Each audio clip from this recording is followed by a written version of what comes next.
तो क्वेश्चन हमारा 9.2 है। क्या है question? A circuit conducting loop lies in the XY plane as shown in figure 9.21। ये फिगर है। The loop has a radius of 0.2 metre. इसका जो रेडियस है वो 0.2 मीटर है एंड रेजिस्टेंस क्या है 4 ओम है और magnetic flux density is equal to 40 sin 10 का power 4 t unit vector AZ milli weber per metre square. तो यहाँ पे क्वेश्चंस क्या है? एक लूप है जो कि XY प्लेन में है। तो लूप XY प्लेन में कैसे समझेंगे? तो उसका जो डायरेक्शन होगा वो AZ डायरेक्शन में होगा, है ना। मतलब आपका सपोज करो ये बुक है ना, ये XY प्लेन में है, ठीक है। तो ये क्या हो जाएगा? इसका जो डायरेक्शन कौन से डायरेक्शन में होगा? एरिया डायरेक्शन, वो AZ डायरेक्शन में होगा। तो इसका जो रेडियस है, हमने इसका रेडियस मान लिया रो, ठीक है। तो रो जो है दे दिया है 0.2 मीटर।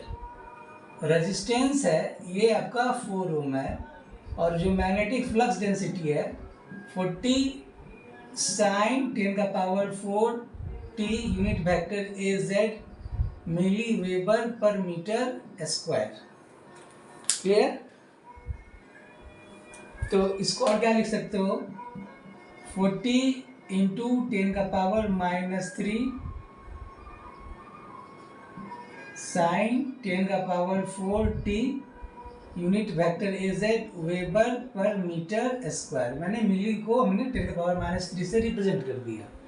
तो आपसे पूछ क्या रहा है कि करंट क्या होगा, है ना।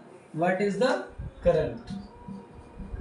ओके, अब तो जानते क्या हो, करंट इक्वल टू क्या हो गया? BEMF by resistance.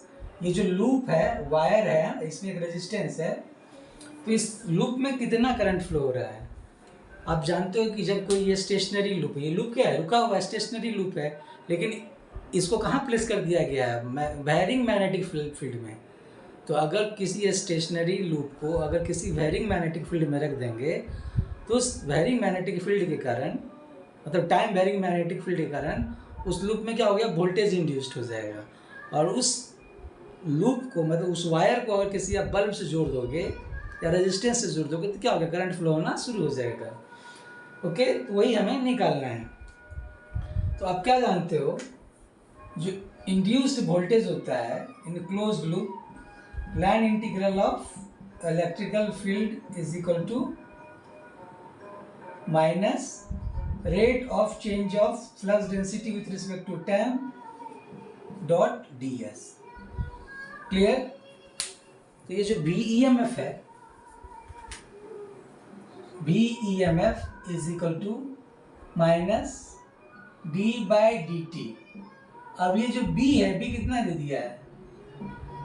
40 इंटू 10 का पावर -3 साइन 10 का power 4 t, okay, unit vector AZ dot.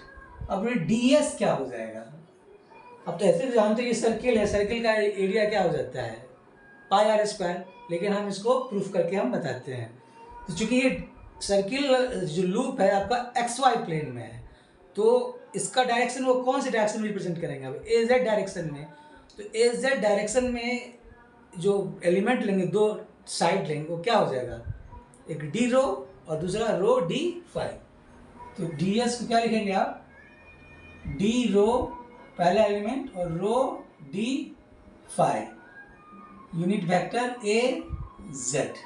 Clear?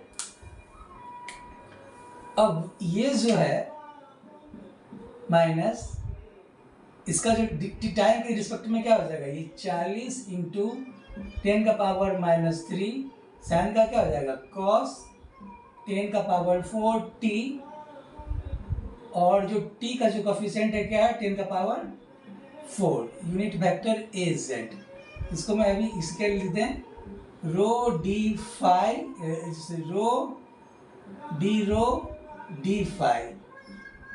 Unit vector AZ, है ना। अब ये क्या हो गया? माइनस, यहाँ पर 10 का पावर -3 है, ये 10 का पावर 4 हो, 10 का पावर -1 हो जाएगा, 1 + 1, तो ये क्या हो जाएगा? 400 हो जाएगा ना। 400 cos 10 का पावर 4t। ओके, अब ये ए जेड और ए जेड क्या हो जाएगा, डॉट प्रोडक्ट 1 हो जाएगा। ठीक है, अब जो है रो डी रो एरिया के लिए क्या है, डबल इंटीग्रेशन करेंगे, रो डी रो, और ये क्या हो जाएगा डी फाई। ये क्या हो जाएगा, जीरो से लेके रेडियस रो तक और जीरो से लेके ये 2 पाई, इस सर्कुलर लूप का जो एरिया वो निकाल रहे हैं, है ना। तो ये क्या होगा, 400 cos 10 का power 4t into rho square by 2, zero से रो, और ये क्या हो जाएगा 5 का, जीरो से लेके 2 पाई माइनस 400 cos 10 का power 4t into rho square by 2 into 2 पाई। तो ये क्या हो जाएगा, माइनस 400 cos 10 का पावर 4t, 2 से 2 क्या होगा पाई रो स्क्वायर, तो माइनस 400 cos 10 का पावर 4t, पाई का वैल्यू क्या हो जाएगा 3.14, और जो रेडियस है क्या 0.2 है ना, तो 0.2 का स्क्वायर। क्लियर, ये हमारा वी एफ निकल गया। तो जो करंट होगा, करंट इज इक्वल टू क्या होगा, I is equal to B E M F by R. तो माइनस 400 गुने 3.14 इंटू 0.2 इंटू 0.2, क्लियर, 400 3.14 इसको दो बार लिख लिया, इंटू cos 10 का पावर 4t बाय रेजिस्टेंस कितना है 4 है। तो इसको जो सॉल्व करेंगे तो ये आ जाएगा माइनस 12.57 cos 10 का पावर 4t। या क्या निकल गया करंट, ये एम्पियर, तो यही इसका वैल्यू होगा, है ना।